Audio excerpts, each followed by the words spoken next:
Hi, this is Stephen Carson coming at you from St. Louis, Missouri, in these United States. Rather serious topic today, but then the whole series has been rather serious, but I hope enlightening. I have already seen one person say, wait, what? Jim Jones was a communist? Oh, yes. And that's what this episode is going to be about. Please share the show with friends. I don't know how much the algorithm and so forth helps me, so I rely on the kindness of strangers and my friends to share this around, to like the video, that sort of thing, to support the show. Really appreciate it. We also get financial support through Subscribestar and a public Bitcoin wallet, all available in the description of this video. All right, I am solo today. My co-hosts are all doing various important things, but I have been soaking in Jim Jones for a couple weeks, so hopefully I won't come off too crazy as I was absorbing where he was coming from. But anyway, okay, let's get right to it. I want to first of all say that this is a little bit more of a personal show for a couple of reasons. One is that an early memory, I would have been, something like 10 or 11, something like that. An early memory was seeing a TV movie about what happened at Jonestown. And I remember it had a big impact on me, in particular, something near the end that we'll be talking about shortly. Just the fictional depiction of it. I remember feeling really horrified by it, terrified, appropriately enough, for the series.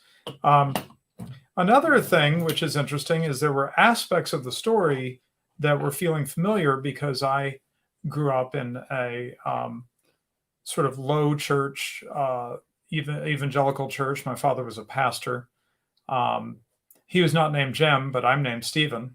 And Jim Jones had a son named Stephen, who evidently is a good source for understanding Jim Jones. Hearing the story, and I'll tell you what I've been soaking myself in a moment, hearing the story, certain aspects of the scene felt familiar. Because of growing up in the 70s with sort of this nexus between Christianity and the cultural atmosphere of the time, right? In the case of my church, it was specifically peopled with hippies. My father came as a missionary to the Jews in 1970 to St. Louis, Missouri. And so young Jewish people became believers in Jesus, and many non-Jews, Gentiles, and they were basically mostly had long hair, and they were into what was going on at the time, right? The hippie stuff. So as I'm listening to this, especially the latter part of the story, which is in California and involves San Francisco and everything, some of it was sort of sounding rather familiar. But then as I got deeper into it, I realized just how insane it was and not like what I experienced, thankfully. But anyway, it's made this whole thing feel a little more personal. So when you think of Jonestown, think of its proper name. The church was actually called People's Temple. For some reason, no apostrophe. It's just People's, like in the plural, People's Temple. And when you think of People's Temple, think of something like People's Republic, right? Like the various communist countries that would call themselves the People's Republic of this or that, because that is really what this is all about. And which I hope to prove to you in this episode. I don't want to just say, hey, Jim Jones was a commie and throw it out like a slur or something. I want to be clear that I'm being very precise in describing Jim Jones this way. I'd like to, before I get into the story, I want to give credit to two people who have influenced me heavily here. There's a podcast called Martyr Made. And I'm sorry, his last name keeps leaving my mind. Daryl something. Anyway, Daryl from Martyrs Made, Martyr Made, he did a lengthy podcast series called God's Socialist, which is about Jim Jones and People's Temple. I heavily recommend it. I would be tempted to say, why watch me? Just watch, listen to God's Socialist if you really want to know the story. I do have one minor advantage, though, over God's Socialist. God's Socialist is 30 hours long.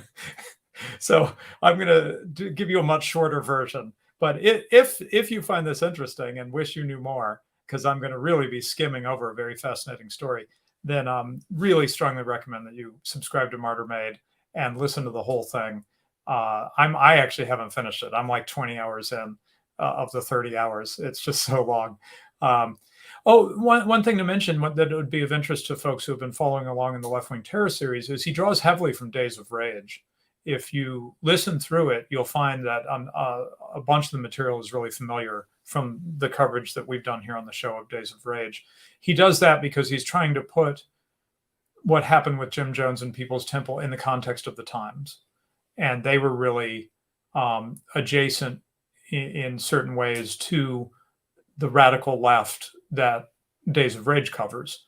And that's why he draws a lot from Days of Rage, because Days of Rage is either is providing some of that context, or specifically, of course, talking about the terrorism that we discussed, all of which forms the backdrop to what's going on with Jim Jones and People's Temple. I also have to give credit to Bronze Age Pervert. In his episode of Caribbean Rhythms, number 118, he talks about something he calls, well, he has a ruder name for it, but he says, if you want to be more polite, you can call it international race communism. And this really was a light bulb for me. It connected a lot of dots and a lot of patterns that I had pieces of it, and he really drew them together. And I think you'll see his influence, the influence of this notion of international race communism as we go through this abbreviated version of this story. Okay, having given some credit where it is due, I want to give you a timeline. It's going to be really compressed here. I'm skipping over so much, but like I said, if you really want to get into the details, which are very interesting, then Martyr Made podcast is the way to go.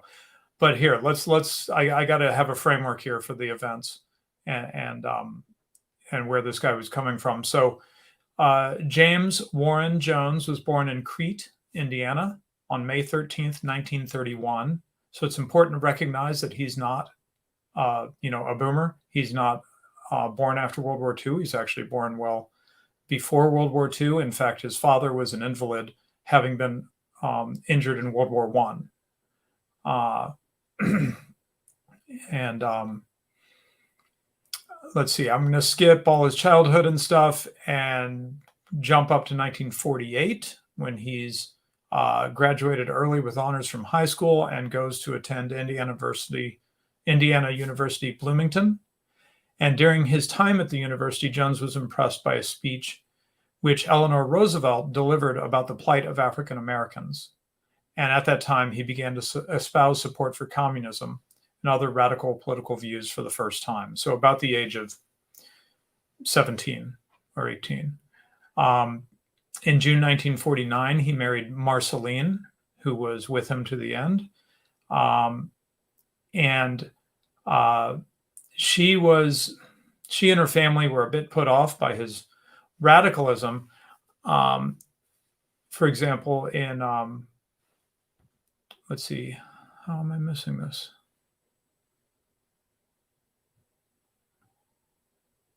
Sorry. Okay, somewhere in here, I don't have the timeline, but somewhere quite early on, Marceline and her family are comforted because he says he wants to become a pastor. Because it looks like he's just going to go into, political activism or something, the way he's talking about communism. But he says, no, I'm going to become a pastor.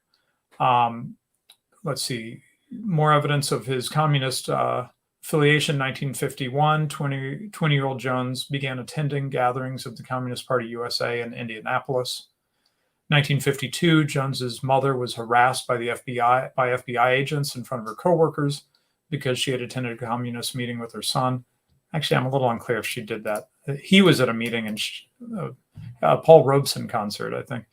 And then they were questioning her about her son's behavior. Oh, there. I'm sorry. I had said it. Early 1952. Okay, so about this time, Jones announced to his wife and her family that to become a Methodist minister, believing the church was ready to put real socialism into practice. Now, something that's a little confusing is how sincere him entering the ministry was. Years later, he said it was from the beginning a way to hide behind being a pastor and having a church and everything to do what he really wanted to do, which was, communist political activism. But it's hard to tell if he sort of retroactively says that, as he becomes even more radical, believe it or not, later. So I don't know, but let's say that the communism was there before and from the beginning of him being a ordained minister. He's junior pastor in various things for a couple of years, and then I think gets kicked out of a place because he's too radical. And in 1955, he establishes what would be called eventually People's Temple. Has a different name at first briefly, but People's Temple, we'll just call it that. So he built up People's Temple. I'm not going to go much into his ministry aspects. He would do these tent revival healing type things. And it would he learned tricks from this other guy who promoted him, and that helped him build the numbers of the church. So he had 1,000 people this was Indianapolis. In Indianapolis in People's Temple, he built up the church to 1,000 people. That's a big church, by the way. Our church, the church I grew up in, never had 1,000 people attending.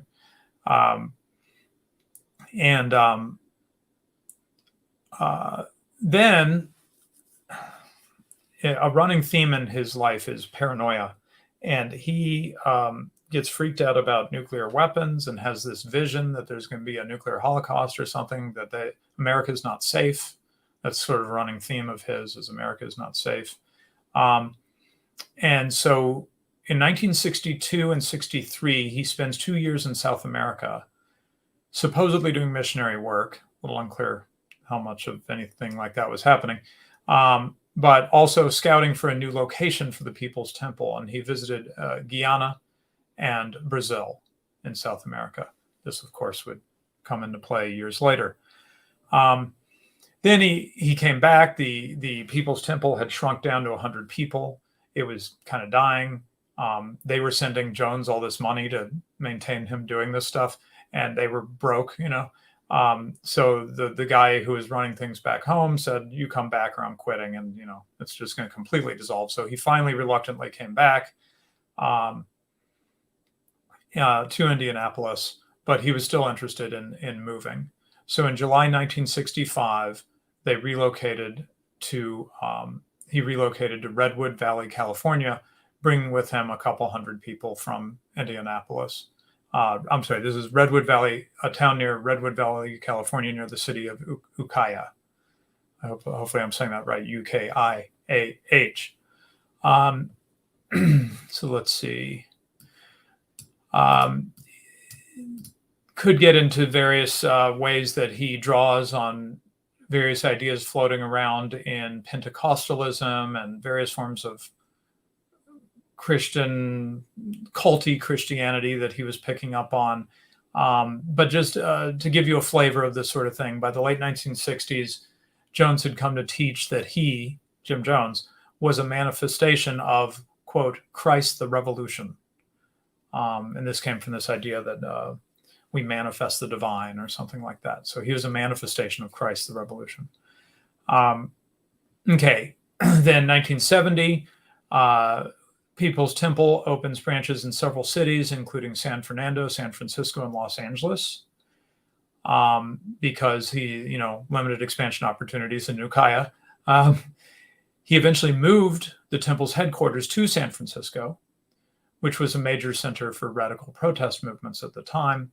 By 1973, People's Temple reached 2,570 members with 36,000 subscribers to its fundraising newsletter. Some in People's Temple claimed that it was much larger than these numbers, and that there were, in fact, towards 10,000 active members of the church. But I don't know that we have great records on that, but certainly a couple thousand. So it was a big operation. During the 1970s, Jones was hailed by various leftist politicians, Mayor George Moscone of San Francisco, Willie Brown, you might know who he is, and a former friend of his, shall we say, who's in high office right now, Harvey Milk, Walter Mondale, First Lady Rosalind Carter. All these people were meeting with him. He got in 76, 77, I think it was 77, he received the fourth Martin Luther King Jr. Humanitarian Award. And I'll explain how it is that all these people were hailing him in a bit. Then 1971-72 was the first time where his control of his image began to come under attack. He had gone back to Indianapolis and done some healings, and this press reporter dug into it. A journalist dug into it and was exposing it as bunk. And that influenced then a reporter in San Francisco, Lester Kinsolving, to start a series in the San Francisco Examiner in September 1972. And an article was coming out each day exposing People's Temple as, having fake healings and being cult-like and abusive and so forth. But People's Temple aggressively protested and got the series canned before the publication of the series finished. And it was probably mostly forgotten, but not forgotten by Jim Jones and People's Temple. That really set his paranoia off. And throughout the 70s, he was in high paranoid mode. In fact, in 73, plans began in earnest to relocate to Guyana. They purchased land, and some people were down there setting up infrastructure, though there wasn't a big movement of the congregation down, but they were just like setting this up. I should mention Jonestown is, sorry. I need to say the proper name. The People's Temple Agricultural Project. The informal name was Jonestown. Okay. Then things settled down for a while. And then in March 1977, Marshall Kilduff published a story in New West magazine exposing abuses at the People's Temple. The article included allegations by temple defectors of physical, emotional, and sexual abuse. Jones decided it was time to make the move. So in May 1977 through the end of 1977, about 1,000 of People's Temple moved down there. The infrastructure was really not ready for them, frankly. They were ready for maybe 200 people, but he just started moving everyone down. He said, "We got to do it. We got to get out of here." Worth noting that 68% of Jonestown residents were Black. Okay, don't want to get too much in the weeds here, but somebody who had been very, very important to the ministry. He was the sort of the consigliere, the attorney, Jim Jones' personal attorney, who knew where all the moving parts were. Jim Jones had made him, as part of exercising his control, had made him sign paternity over to Jim Jones of his son, John Stone. And Tim Stone ended up leaving People's Temple and fighting a custody battle with his, I think, ex-wife at that time over young John Stone, who'd been born in 72. And so by 1977, Tim Stone's making headway in this, and there's orders for Jim Jones. There's court orders in the U.S. for Jim Jones to appear and appear in a case for this custody thing. And so Jim Jones was in fear of being held in contempt of court orders. And so he staged a false sniper attack on himself and began these white knight rallies, like one called the 6-Day Siege, where he told temple members about attacks from outsiders, and he had members surround Jonestown with guns and machetes. He got them into this mode of like, we're under attack, and this is interesting just in terms of the commie connections. Angela Davis and Huey Newton, you might remember those names from earlier in the series, communicated via radio telephone to the Jonestown crowd, urging them to hold strong against the conspiracy. And Jones made radio broadcasts stating, "We will die unless we are granted freedom from harassment and asylum."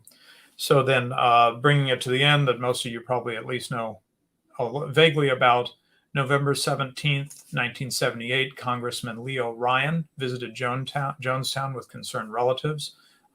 John Stone's parents, Tim and Grace, didn't go to Jonestown, but they were back in Georgetown, Guyana. But Leo Ryan visited with some other concerned relatives, members of NBC, the press, and some of the people in Jonestown wanted to get out. And they communicated that quietly to the congressman, and so some of them left. When they got to the airstrip, armed guards arrived and started shooting. Congressman Ryan was killed. 4 others were killed, including an NBC cameraman. I was just watching the footage that he was taking when he was killed. It's on YouTube. Later that same day, November 18th, 1978, Jones received word that his security guards failed to kill all of Congressman Ryan's party. Jones concluded the escapees would soon inform the United States of the attack, and they would send the military to seize Jonestown. So he called the entire community to the Central Pavilion. He informed them that Congressman Ryan was dead, and it was only a matter of time before military commandos descended on their commune and killed them all. With that reasoning, Jones and several members argued the group should commit revolutionary suicide, which they did, and Jones recorded the entire death ritual on audio tape, which you can listen to if you're so inclined. Gruesome stuff. So that is a lightning overview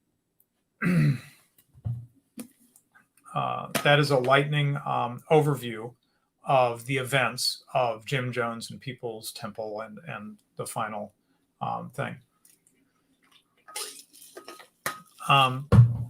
Okay, now I'd like to go over a paper I found, which is just what I needed. Thanks so much to this lady who I don't know, Catherine Abbott. Here, let's bring this up on the screen like that. Yeah. Look at this, just what I needed. I wanted an overview of Jim Jones's communism. And so this is a master's thesis in progress from Catherine Abbott called Communism, Marxism, and Socialism, Radical Politics, and Jim Jones. And she gathered together just what I needed, some of the key quotes and points. I've touched on some of them. But let me pull a few things out of her paper and let me share it with you just in case you're interested. Let's see. How do I share this? Let's see. I should do the title first. Okay, so here's the title and here's the link in the live chat. You want to pull that up? Okay. So, right. So Jones said, I shall call myself a Marxist because no one taught me my brand of Marxism. I read, I listened. So he had this thing of saying, I may not be an orthodox Marxist, right? It's my brand of Marxism. As I think BAP has helped me understand, I think I know exactly what kind of Marxism it is. And we'll highlight that shortly. It's one we're all too familiar with, I'm afraid. Distancing him from the orthodox, classic Marxists, you might say. Jones' version of Marxism has raised much criticism, had various people saying he was emotional, they're distancing themselves from Jones. Of course, they're going to do that. Understandable. But it says Jones did indeed invent his own brand of radical political ideology that took inspiration from Marx and Engels, but could not be called Marxism in the traditional sense. They criticize him for not really understanding the labor theory of value or whatever, So, as I already mentioned, he joined the CPUSA during the McCarthy era, though we're not quite sure whether he was a card-carrying member, but he would go to their events and so forth. Marceline Jones recalled that at the time of their marriage in 1949, he was already a committed communist. So remember, he was born in 1931, so he was a committed communist as a teenager, as a late teenager, right? The Joneses continued to attend communist rallies during the peak of the McCarthy era.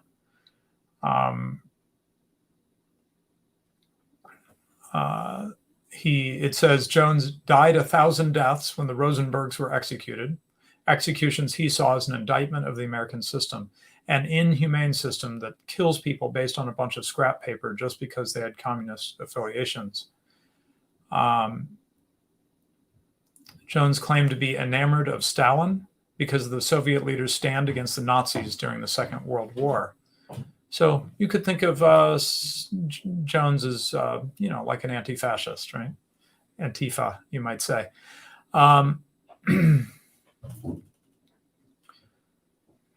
Jones later recalled that his sense of compassion led him to reject the American system of communism. It seemed gross to me that one human being would have so much more than another, Jones recounted. I couldn't come to terms with capitalism in any way. In the late 70s, the Reverend Jones mused, I decided, how can I demonstrate my Marxism? The thought was, infiltrate the church. I consciously made a decision to look into that prospect.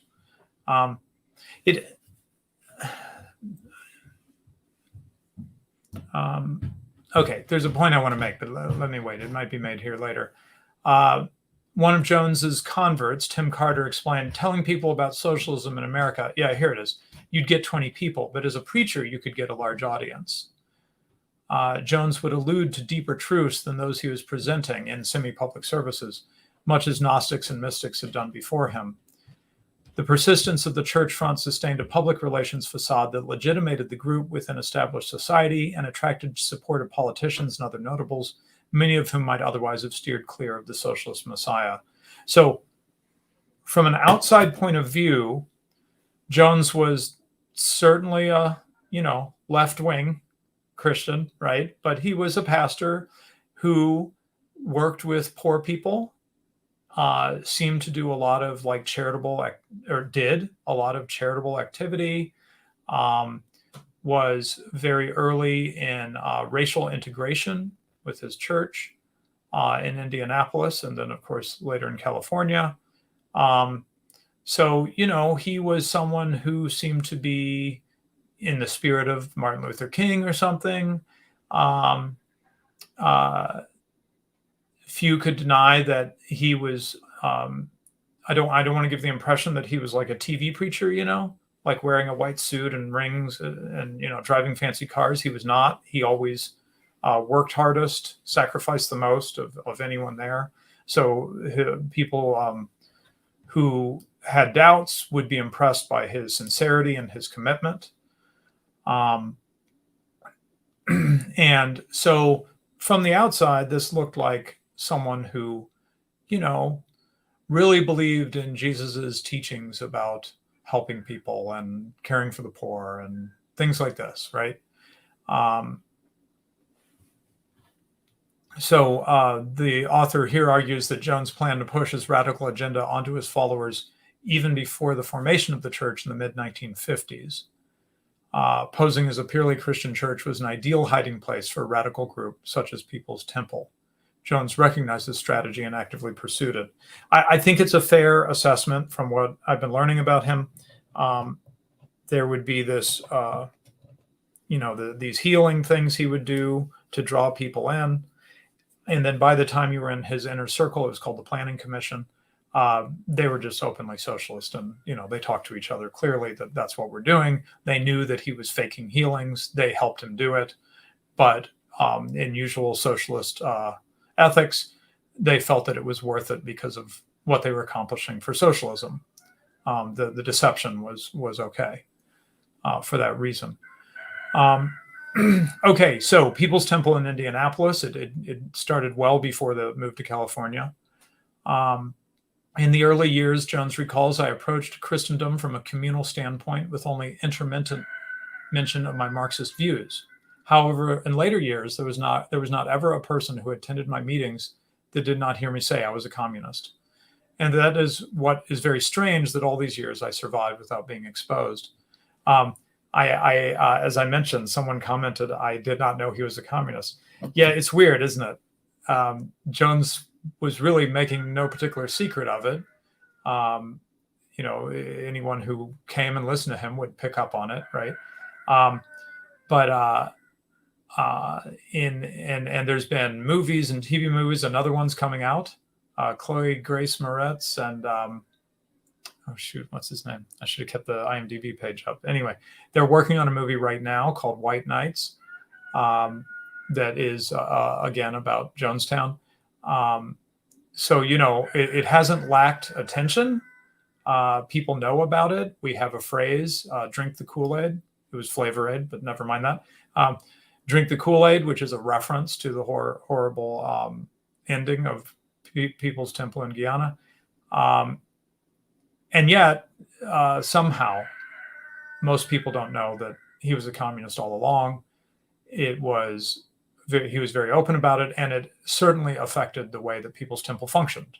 It wasn't just talk. It was in their actions.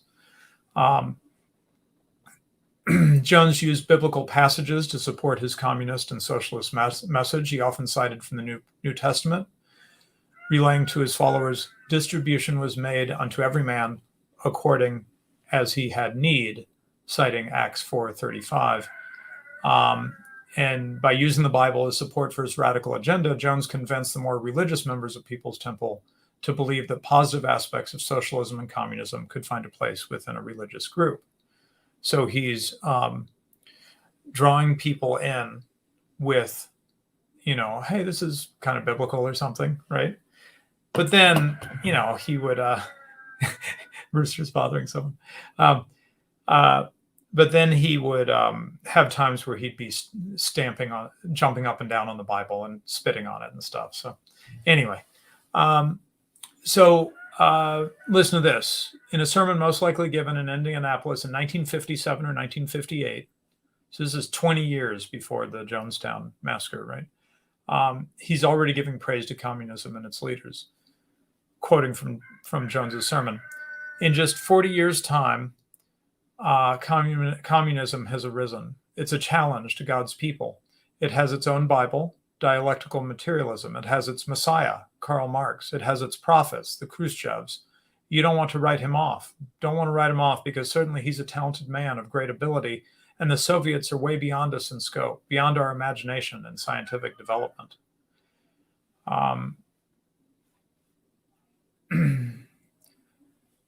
Here's another quote from Jones in that sermon. We're all holier than thou. I tell you, I've got as much use for him. Why, before I joined some of these outfits, before I joined some of these Pentecostal outfits, I joined the Communist Party and say, Hail Stalin. I'm so sick of it. I believe a communist will have a better chance of getting through to heaven, I assume he means, than this so-called pack of wolves that call themselves the Church of God. Okay, then there's the move to California in the 1960s. People praising him. Yeah, here, give you a sense of what they're seeing. People, and they're left-wing anyway, right? So they're not turned off by the fact that he's left-wing. But Moscone relayed the following to Jones. He said, your contributions to the spiritual health and well-being of our community have been truly inestimable. And I am heartened by the fact that we can continue to expect such vigorous and creative leadership from the People's Temple in the future. By your tireless efforts on behalf of all San Franciscans, you have demonstrated that the unique powers of spiritual energy and civic commitment are virtually boundless, and that our lives would be sadly diminished without your continuing contributions. Yeah, by the way, he would be given political positions. He was given a position in in Indianapolis, and then He was given an appointment to the San Francisco Housing Committee as a member and later as its chair by Mayor Moscone. So he would get really engaged with the political scene and even be given political positions personally. And of course, his people would be all over the place. And this is part of the reason I think he was able to keep this whole thing going so long, is he would have people in key positions and move very aggressively and quickly to quash any investigations into People's Temple and stuff like that. Okay, let's see.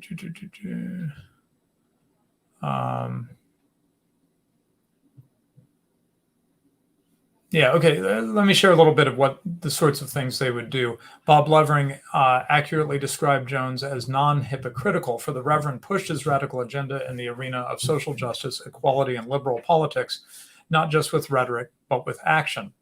Ray Steele, staff writer for the Fresno Bee, summed up People's Temple's involvement in California politics in an article titled People's Temple, Service to Fellow Man, printed September 19th, 1976. In the article, Steele writes that in the past year, 75 to 76, People's Temple's donations helped keep a medical clinic in San Francisco open that otherwise would have been closed, benefited research in the areas of cancer, heart disease, and sickle cell anemia, supported educational broadcasting through KQED, provided cash to families in need, particularly those of slain law enforcement officers, increased the treasuries of groups fighting hunger, constructing schools and building hospitals, and aided civil rights causes, both financially and through demonstrations. Steele writes, Jones admits he doesn't adhere to fundamentalist teachings of the Bible, that's an understatement, but is driven by his oft-repeated phrase of serving his fellow man. Steele recognized Jim Jones and his People's Temple's social action in San Francisco, but also the group's move away from traditional Christianity. So yeah, I mentioned fourth annual Martin Luther King Jr. Humanitarian Award in 1977. He was named Humanitarian of the Year by the Los Angeles Herald. And it mostly positive publicity from 72 to 76.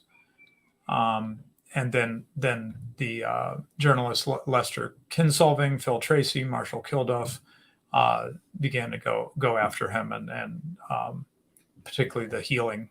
He would do these fake healing things, you know. I mean, they literally use makeup to make up members of his inner circle or whatever. He'd make them up as like an old person, and then have them act out being healed and stuff, you know. Okay, then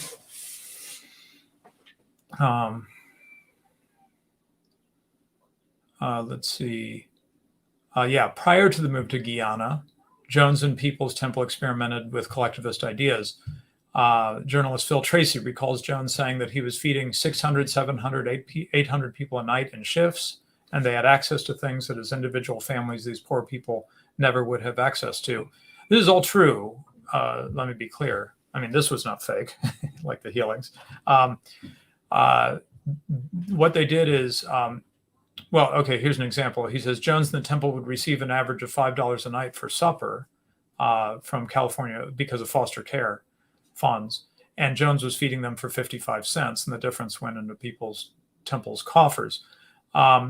So what they would do is people who joined People's Temple, you know, they were brought into the communal living ideas and so forth, and they would usually hand their paycheck over or their Social Security check, and in return, People's Temple would take care of their needs. You know, they'd have a place to stay, they'd have a place to eat, they'd have lots of things to do. Many people found this exchange beneficial. People's Temple was a very strong community. You had activities that seemed beneficial that you were working with others on. Elderly people were working with the children. No one was being, abandoned in a corner. Everybody was involved, engaged, busy. The busyness, especially of the inner circle, was just absolutely insane. They'd boast about getting 2 hours of sleep a night and stuff. And then, like Jones, they would start popping pills to keep the pace up, But anyway, someone who's, poor, lonely, this became an attractive option. There was an attractive proposition here to get pulled into this. You didn't have much command over your own funds anymore, but you had a community, right? And we are social creatures after all.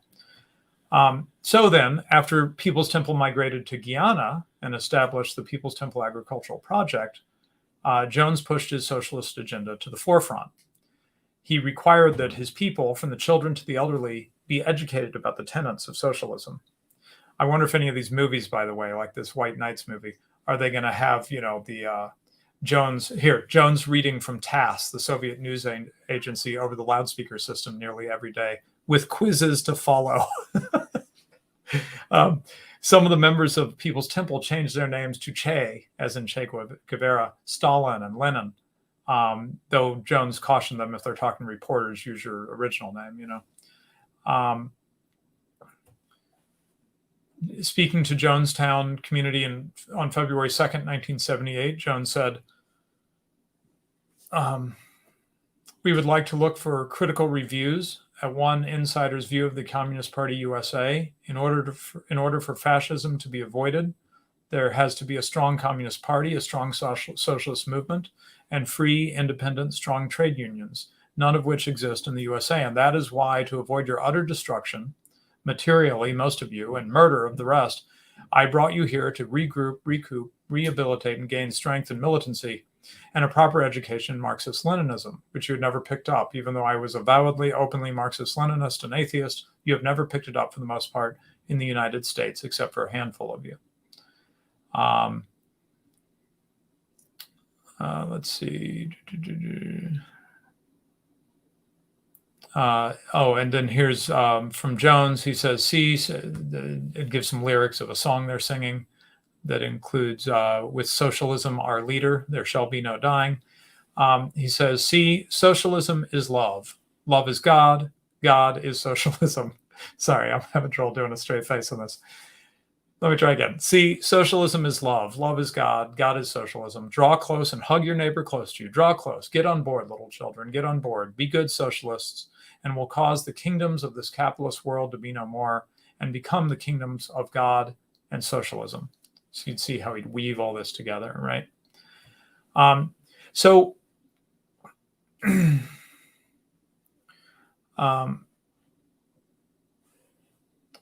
Jones and his people planned to move to the Soviet Union or another communist nation. Guyana was really not what they wanted. That was sort of, they had had a socialist government voted in or something, but he really wanted to be in a more communist place with his people. So by the time they reached Guyana, prominent temple members began to meet with representatives from North Korea, Yugoslavia, Cuba, and the Soviet Union. The Soviet Union representatives were actually the most receptive to Jones. And therefore, from youngest to oldest, everyone in Jonestown studied Russian in anticipation of possibly moving to the Soviet Union. And if you listen to the death tape, I haven't listened to it, or only bits and pieces, but someone brings up, but what about Russia? And he says that option's closed. And that's because of the assassination of Congressman Ryan, right? Murder of Congressman Ryan. So, in other words, by the time they go to Jonestown, no longer was the Bible the main source of inspiration in the church. Books about socialism and radicalism became required reading for People's Temple members.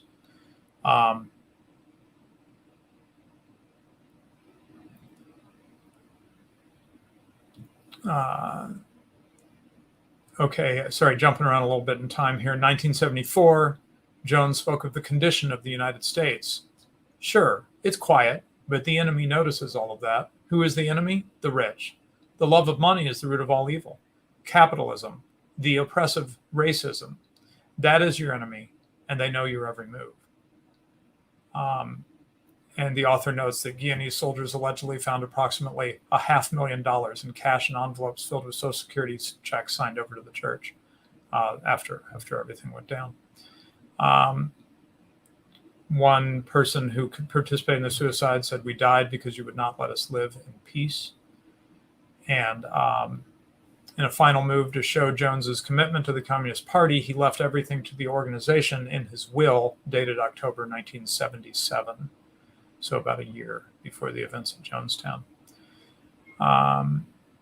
Even after news of the horror in Jonestown, Willie Brown, November 22nd, 1978, that's 4 days later, he said he had no regrets about his past associations with Jones. The truth is, writes the author of the opinion article, that Jones had become liberal chic in San Francisco and was embraced by people who wanted to support and didn't ask enough questions. Jesse Jackson maintained a positive view of Jones. He argued that Jones was a man who worked for the people and that he would defend Jones until the facts were in. Jones felt great concern for the locked out, for the despaired, for the handicapped, for the minorities, and that impressed me. As a result of that, he attracted a great following, and I would hope that all the good he did will not be discounted because of this tremendous tragedy. Okay, I think that's what I wanted to get out of that.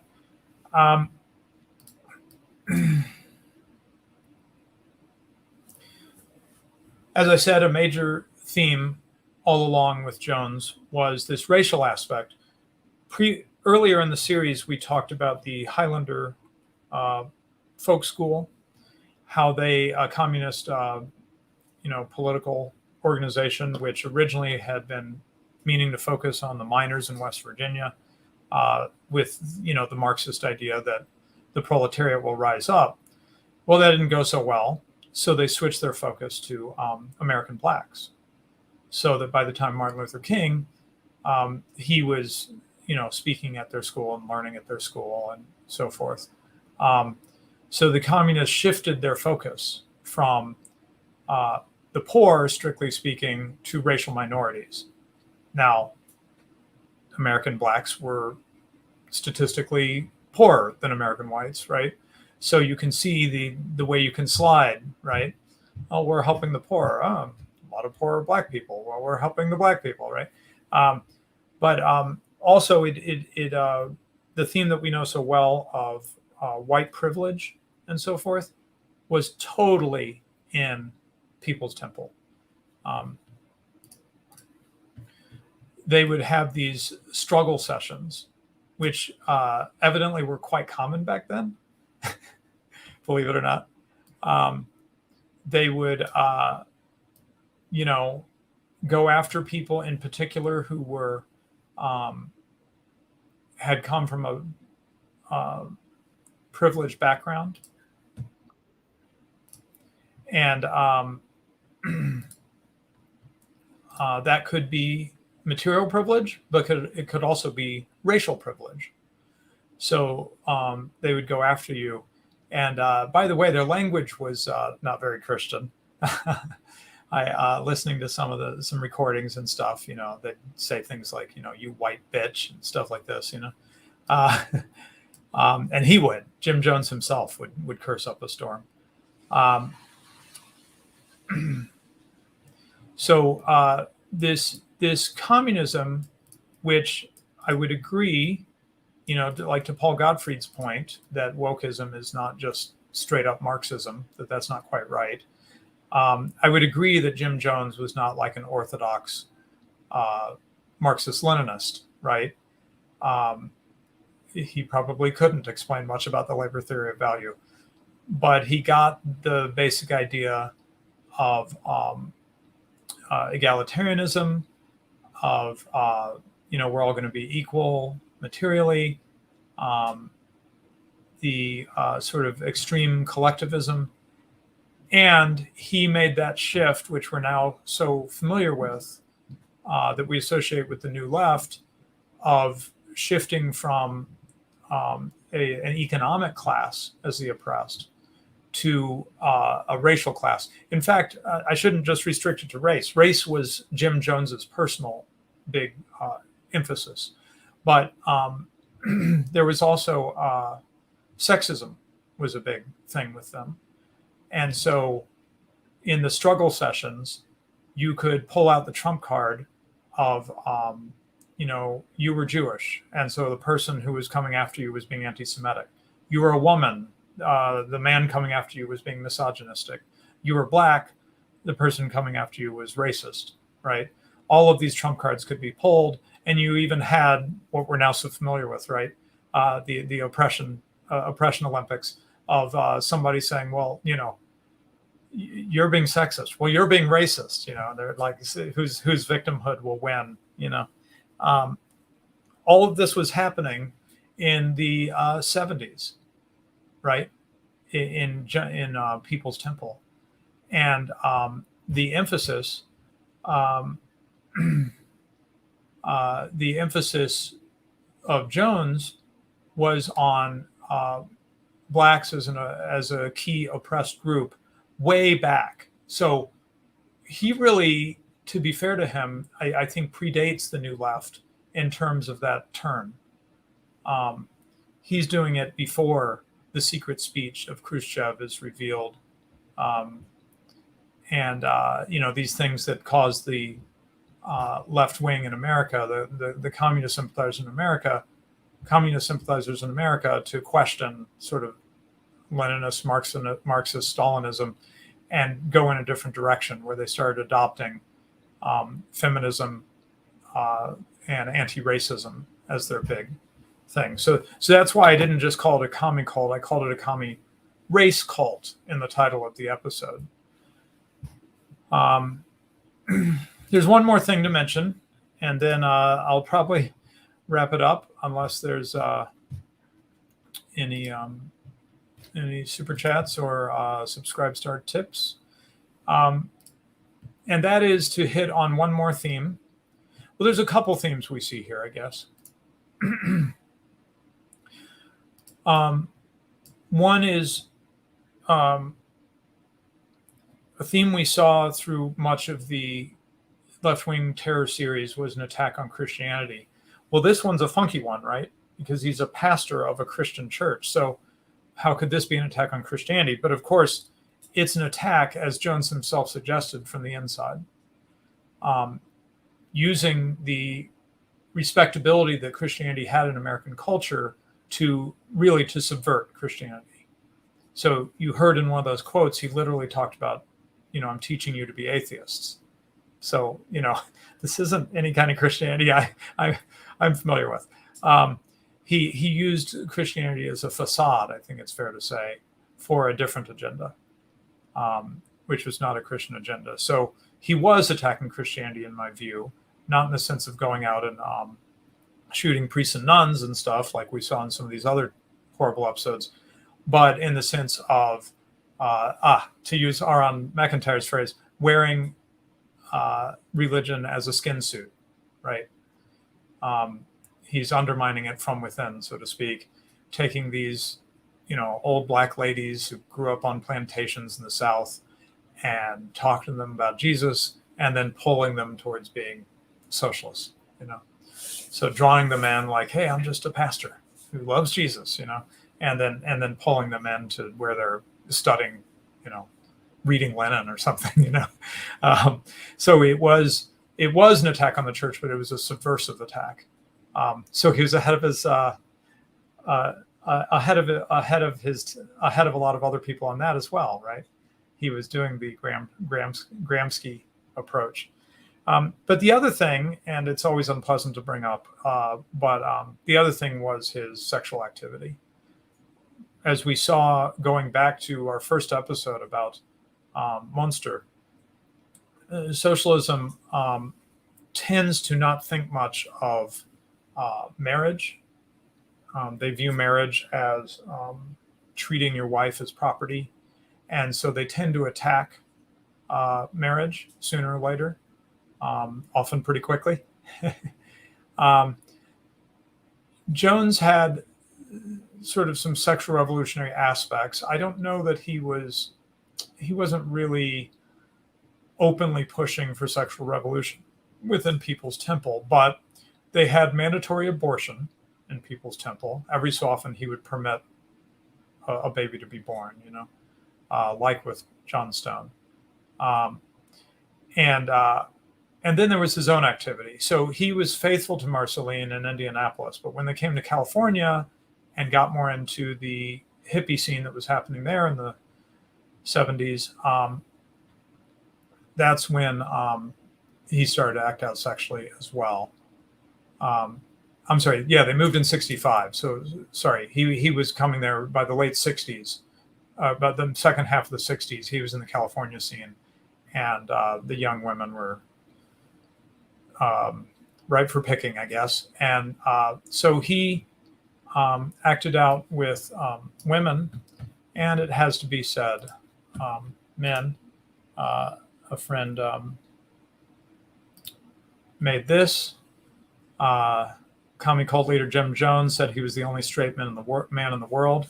His proof of this was to sodomize all the men around him to show them that they liked it and therefore were not straight.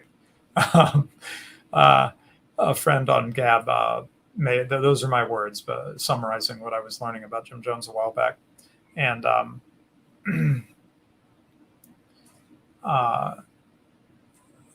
that is true. He would have sex with men in people's temple, have sex with women in people's temple, and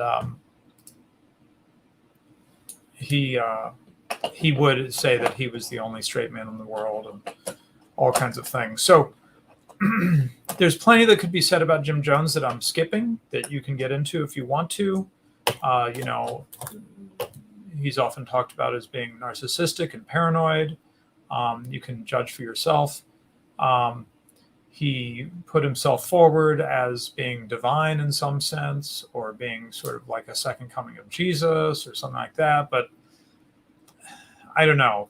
All of those things they came and went, it seems to me. What was consistent was the communism. That's what his inner circle believed in. That's what he believed in.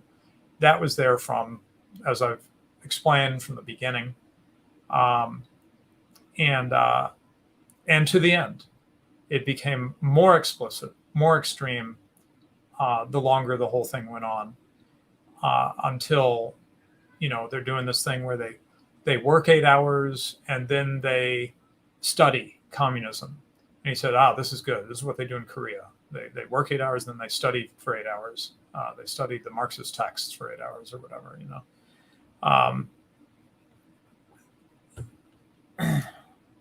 Okay, so a shorter, not such a short show. Okay, not bad. So in an hour, I think I've given you enough to hopefully convince you that Jim Jones was absolutely a communist. It was a more modern flavor of communism, like we're familiar with Antifa and so forth, and wokeness, a form of communism that does have that emphasis on the poor versus rich, but also has an emphasis on, racial communism.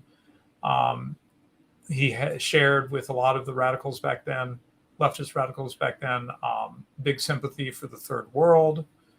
Though, he expressed it by working with racial minorities in the United States.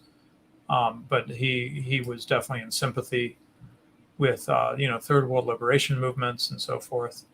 And I think that's mostly what I wanted to share, actually. I wanted to keep it pretty simple and just make the point that he was a communist. I guess sad note to end on. Hard not to end on a sad note with this story. So much tragic and horrible about it. But that John Stone, his parents were in Georgetown, says that Tim Stone ran into Stephen Jones, one of the Joneses had adopted children, but Stephen, if I remember correctly, was one of their natural children. Marceline was his mother.